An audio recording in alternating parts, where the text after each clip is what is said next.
Bonjour à tous, et oui, ça y est, nous voilà à Paris pour cette 37e étape des Clés de la Ville dans un cadre magnifique. C'était le début de notre série Les Clés de la Ville, et l'occasion des Jeux Olympiques, c'était un prétexte pour revenir, un événement planétaire, un événement qui va mettre en valeur Paris, sa région. Et moi je vous propose maintenant de venir à mes côtés faire un tour bucolique de la ville de Paris et de la proche région Île-de-France.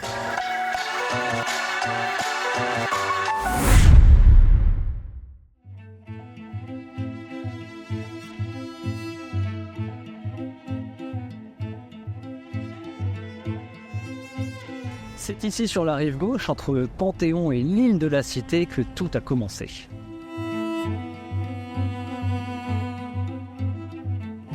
L'histoire de Paris, elle est très ancienne, elle est même millénaire. Il faut savoir que Paris, au départ, ne s'appelle pas Paris, elle s'appelle Lutèce. À cette époque-là, on est plutôt dans l'Antiquité. Là, on est au IIIe siècle avant Jésus-Christ. La ville commence un petit peu à se développer. Il va y avoir un forum, c'est-à-dire la place publique, où on va trouver des temples religieux ou alors des temples pour la vie politique. À peu près vers l'époque de Jules César, donc au 1er siècle avant notre ère, il va y avoir le développement de la ville. Donc il va y avoir des axes qui existent encore aujourd'hui, qui sont notamment la rue Saint-Jacques, rive gauche, et ensuite qui va se prolonger rive droite et qui va être la rue Saint-Martin. Le cœur initial de Paris, c'est surtout rive gauche. Et il va y avoir également l'île de la Cité, qui va se développer déjà à l'époque. On va retrouver un temple exactement au même endroit où il y a aujourd'hui la cathédrale Notre-Dame de Paris. Tour Eiffel, Arc de Triomphe, Trocadéro, Pont Alexandre III, Paris, ça se visite. Comment ne pas mentionner les incontournables tels que le Louvre, qui est bien plus qu'un musée, mais un symbole d'architecture et de réussite culturelle, ou encore la gare de Lyon, l'une des 9 gares qui relient Paris au reste de la France. Paris, c'est une ville non seulement riche en monuments célèbres, mais c'est aussi une capitale à part entière. Une capitale qui a du caractère et des arrondissements bien organisés. Son patrimoine, sa culture et son histoire en font l'une des plus belles villes du monde.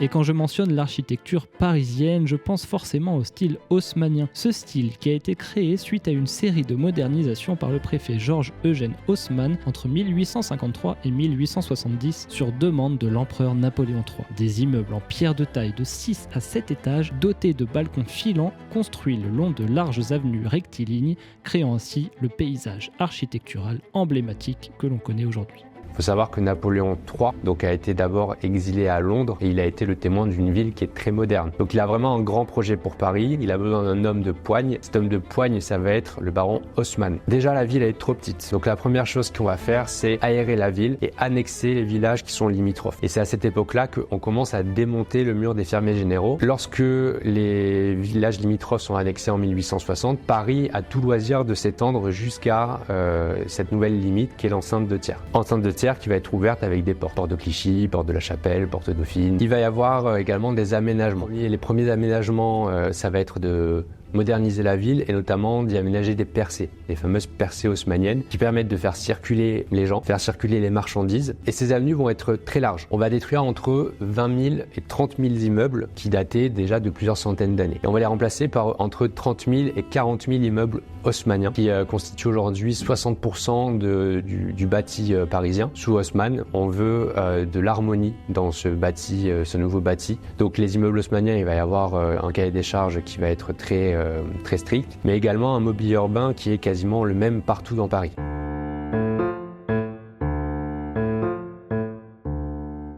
Les places à Paris sont essentielles. Elles permettent autrefois comme aujourd'hui de rassembler le peuple. Place de la Bastille, place de la Concorde, place Vendôme ou place de la République, là où nous nous trouvons actuellement. Ces places sont reliées par de grands axes tels que les Champs-Élysées pour le plus connu. Ils sont appelés avenues, boulevards, rues et relient des quartiers entiers.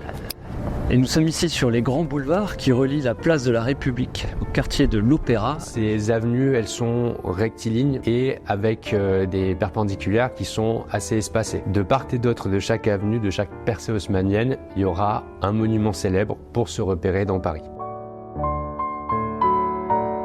Mais juste avant ça, nous allons faire une halte culturelle.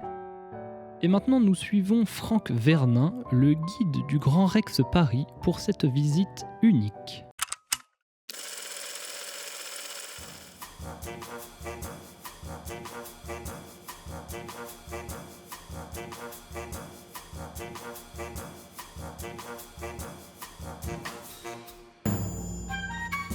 Bienvenue au Grand Rex, je vous invite à me suivre pour découvrir notre grande salle atmosphérique.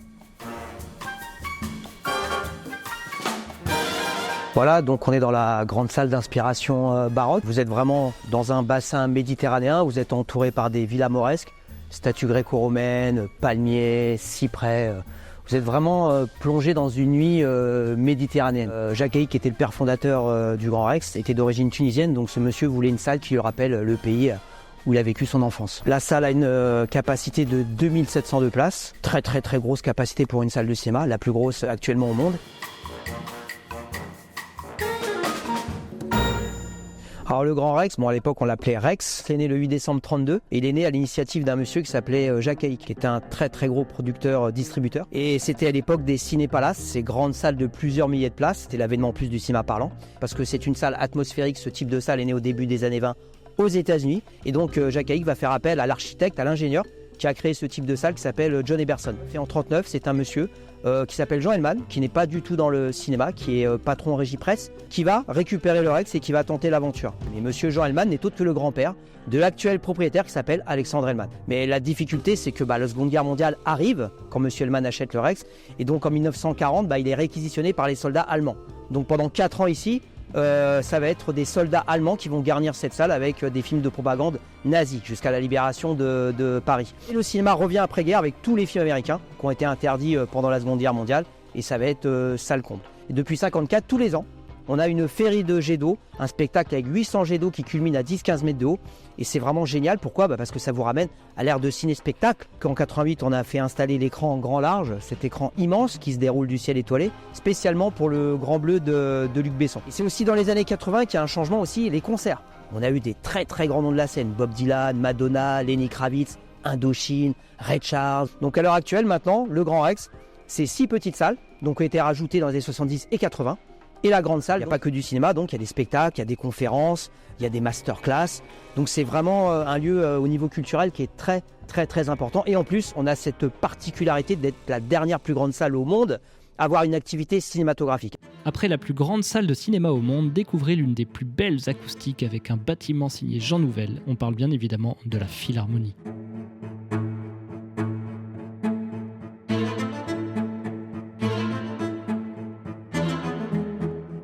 La Philharmonie de Paris, c'est le plus grand complexe au monde dédié à la musique. La Philharmonie est née en 2015, en janvier 2015. C'est une histoire qui commence il y a à peu près 50 ans d'un très grand compositeur, un très grand penseur qui s'appelle Pierre Boulez, qui a été matérialisé par Laurent Bell avec cette architecture de Jean Nouvel, avec 4 salles de concert, avec un musée, des expositions temporaires, une philharmonie des enfants, des espaces éducatifs. L'emplacement de la Philharmonie, il est situé en bordure de ce qu'on appelle le Paris Intramuros, avec un point de connexion très clair avec le périphérique. Donc c'est un environnement qui est particulier, que Jean Nouvel a traité avec la métaphore des oiseaux. Cette teinte profondément urbaine, je pense que la force de ce lieu, quand on est sur le périphérique, quand on vient de la porte de Pantin, que ce soit du tramway ou du métro, on voit ce grand bâtiment de loin, mais qui vous donne toujours l'impression d'être fondu, c'est-à-dire qu'il n'y a pas d'arrogance dans le geste architectural, et puis toujours en résonance de manière très intelligente avec, c'est tout bête, mais avec le temps, avec le ciel, avec les nuages.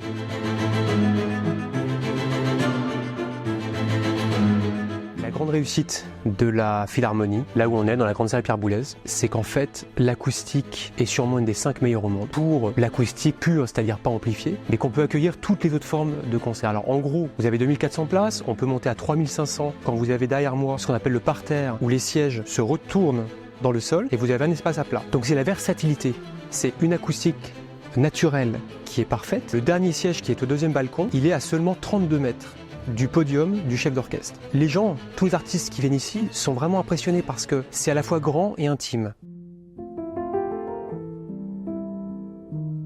Ce motif des oiseaux, de l'envol, qui est aussi le nom du restaurant qui a ouvert au 6e étage. Alors le restaurant a ouvert le 22 janvier 2024. Donc on travaille sur 2 exercices, la restauration évidemment, mais aussi le lounge, donc avec une carte de cocktail. Alors donc on est sur une cuisine très moderne, éco-responsable déjà, c'est important de le dire, avec une jeune chef extrêmement talentueuse, qui s'appelle Sarah Ledu, et on a surtout une magnifique terrasse avec vue panoramique sur tout Paris où on peut contempler un morceau de chaque monument français. Donc pourquoi la Philharmonie? Puisque le groupe SSP avait pour objectif de créer des restaurants premium dans les lieux culturels français. Et d'ailleurs, c'est une belle corrélation que l'art de la musique et celui de la gastronomie, puisqu'on a toujours cet effet de continuité métronomique.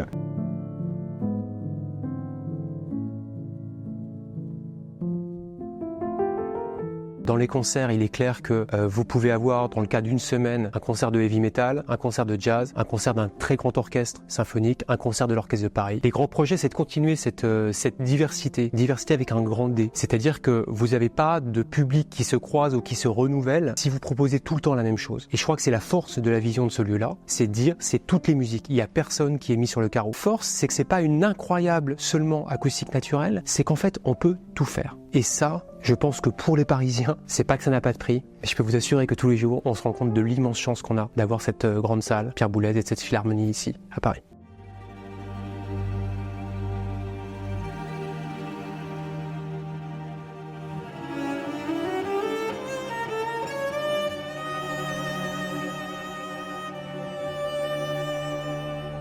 Restons dans le domaine de l'architecture, nombreux sont les monuments religieux parisiens. La cathédrale Notre-Dame de Paris, véritable emblème de la ville, mais aussi l'église de la Madeleine, la basilique cathédrale Saint-Denis, la grande mosquée.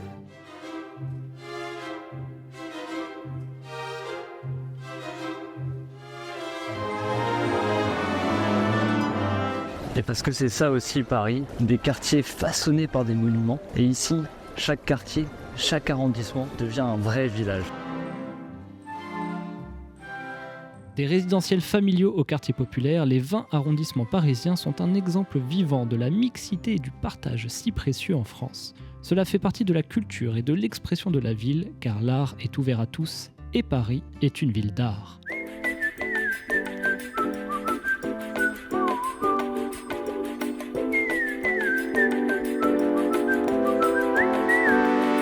Montmartre, La Villette, Vaugirard, Passy, Auteuil. Tout ça, c'était des villages qui deviennent aujourd'hui des quartiers. Et ces quartiers-là sont annexés en 1860. D'ailleurs, petite anecdote, si aujourd'hui les arrondissements sont numérotés en escargot, c'est par rapport au 16e arrondissement. Il faut savoir que lorsque Paris comptait 12 arrondissements, si on vivait en concubinage, c'est-à-dire qu'on n'était pas marié, qu'on vivait sous le même toit et qu'on avait des enfants, il y avait une expression qui disait « on s'est marié à la mairie du 13e arrondissement ». Donc le 13e arrondissement imaginaire serait l'arrondissement du péché. Et lorsque Paris passe de 12 à 20 arrondissements, si on reprenait l'ordre de numérotation de l'époque, ça aurait fait que le 13e arrondissement se trouverait dans l'actuel 16e arrondissement. Donc c'était hors de question pour les habitants riches de ces arrondissements d'habiter dans le 13e.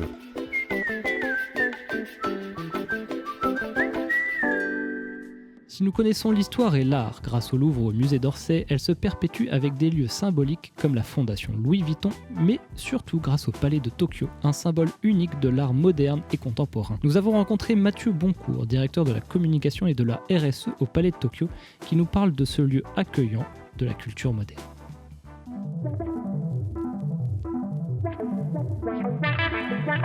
Tout démarre avec une exposition universelle, comme souvent à Paris, où il est décidé de construire en 1937 un grand ensemble architectural dans lequel nous nous trouvons actuellement. Ce bâtiment a une histoire singulière, puisque après son inauguration en 1937 et après la guerre, la Seconde Guerre mondiale, finalement il va être progressivement décidé que les réserves du Musée national d'art moderne, situé dans l'actuel bâtiment du Palais de Tokyo, seraient transférées au Centre Pompidou. Et c'est seulement en 2002 qu'il devient un centre d'art contemporain, qu'il devient le Palais de Tokyo tel qu'on le connaît aujourd'hui, ou quasiment. Au départ, c'est une association qui n'exploite que le rez-de-chaussée du bâtiment. Et puis en 2010, vont être décidées une campagne de rénovation de l'ensemble du bâtiment pour qu'en 2012, le bâtiment réouvre à nouveau avec cette fois-ci l'ensemble de ses espaces, ces 22 000 m² qui en font le plus grand centre d'art contemporain en Europe. On y trouve 2 restaurants, une boîte de nuit, une cafétéria, une librairie, sans oublier évidemment ces espaces extérieurs remarquables.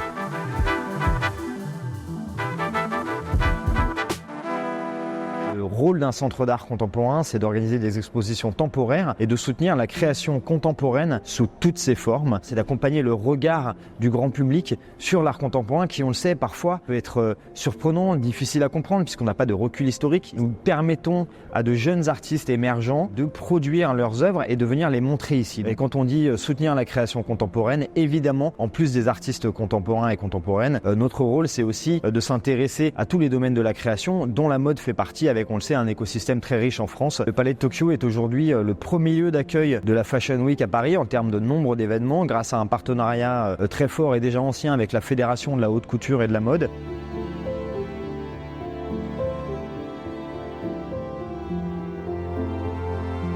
Qu'est-ce que ça veut dire être un musée d'art contemporain? Ça veut dire d'être ancré dans le présent avec tout ce qu'il pose comme question. Et donc ici, on va pouvoir parler des grandes questions qui agitent notre monde actuel, des questions de transition écologique, des questions d'égalité entre les femmes et les hommes, des questions de rapport géopolitique par exemple. Toutes ces questions-là, elles nous sont amenées par les artistes parce qu'ils sont comme nous toutes et tous, ils sont tous préoccupés par la situation mondiale et ils vont venir le montrer ici. Donc notre rôle aussi, c'est de se faire l'écho de ces préoccupations d'artistes. Je pense que c'est pour cette raison que tout le monde va au musée ou dans les centres d'art. C'est justement ce plaisir de la rencontre avec une œuvre d'art, d'être touché, d'être transformé et de penser, d'avoir de nouveaux imaginaires.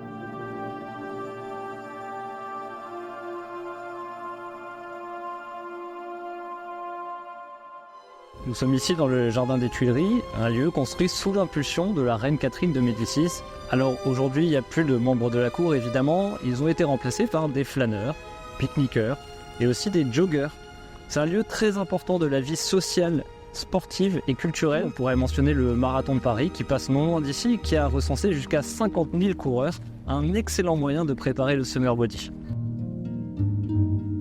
Paris est une ville de sport, avec le Paris Saint-Germain, club majeur en Europe actuellement, 2 clubs stars du rugby parisien, le Stade Français et le Racing, mais surtout, en 2024, Paris accueille les Jeux Olympiques. 100 ans après les Jeux de 1924, Paris et sa région accueillent les Jeux Olympiques. À cette occasion, de nombreuses infrastructures y ont vu le jour, comme l'Adidas Arena Porte de la Chapelle, le centre aquatique de Saint-Denis ou encore le village olympique. Des infrastructures sportives mais aussi de transport, comme la fameuse ligne 14 rebaptisée ligne olympique qui doit être prolongée à ses 2 extrémités afin de relier Orly au sud et le village olympique au nord, ou comme le nouvel aménagement de la porte Maillot. Les Jeux Olympiques, ce sont des infrastructures sportives, évidemment, mais aussi des infrastructures de transport, à l'image de ce RER-E devant lequel nous sommes sur la porte Maillot. Une gare et une ouverture au grand public très attendue en mai 2024, à quelques semaines seulement de l'événement. Paris et sa région, c'est aussi une attractivité économique symbolisée par ce quartier d'affaires, La Défense, premier quartier d'affaires en Europe.